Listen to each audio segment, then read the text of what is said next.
Kênh của mình đây. Hôm nay tiếp theo mình giới thiệu và đem đến cho mọi người về các cái sản phẩm, đó chính là về một cái máy chuyên nhổ lông vịt, lông gà, lông lợn cầm tay bằng pin siêu mạnh mọi người nhé, và cái máy hàn nhiệt ống nước cao cấp. Trước giới thiệu cho mọi người về cái máy nhổ lông vịt, lông gà, lông lợn cầm tay thì cái mẫu máy này chúng ta xem ngay video thuốc test ngay bên cạnh mình chúng ta biết nhé.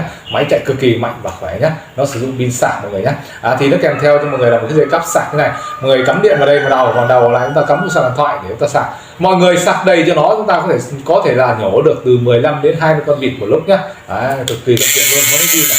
Đó, máy chạy này, máy chạy nhá. Đó, đây. Đó.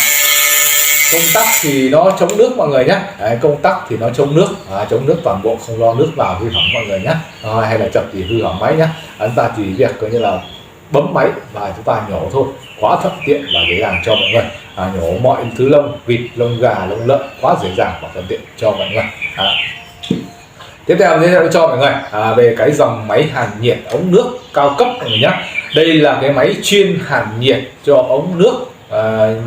Chúng ta sử dụng ống nước như máy nóng lạnh thứ gì nó sẽ dùng ống nước nhiệt độ, thì chúng ta sử dụng cái máy này để ta hàn nhiệt cho nó. Thì với cái máy này nó sử dụng nguồn điện 220V, công suất là 2000W, cực kỳ nhanh nóng mọi người nhé. Kèm theo chúng ta là phụ kiện để lắp đặt cho nó. Đây.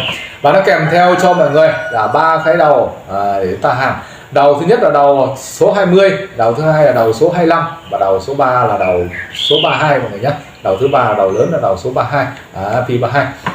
Thì các ba bên máy nó kèm theo cho mọi người 3 cái đầu như này để chúng ta hàn các cái ống nước khi chúng ta hàn các cái phi của nó cho nó chuẩn mọi người nhé. Đó, kèm theo một kiện này để cho chúng ta để chúng ta hàn. Quá thuận tiện cho mọi người luôn.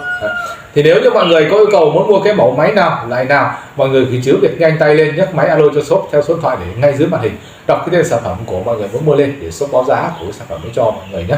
Mọi người thấy kênh hay chúng ta nhớ bấm đăng ký kênh, chia sẻ kênh giúp mình để xem và theo dõi các video ra những sản phẩm mới đem đến cho mọi người. Sản phẩm này thì bên shop giao hàng toàn quốc, bao ship toàn quốc và bảo hành cho mọi người trong vòng 6 tháng, có đổi chúng ta nhận đổi mới lại nhé. Xin chân thành cảm ơn và chào tất cả mọi người đang xem và theo dõi kênh của mình đấy nhé.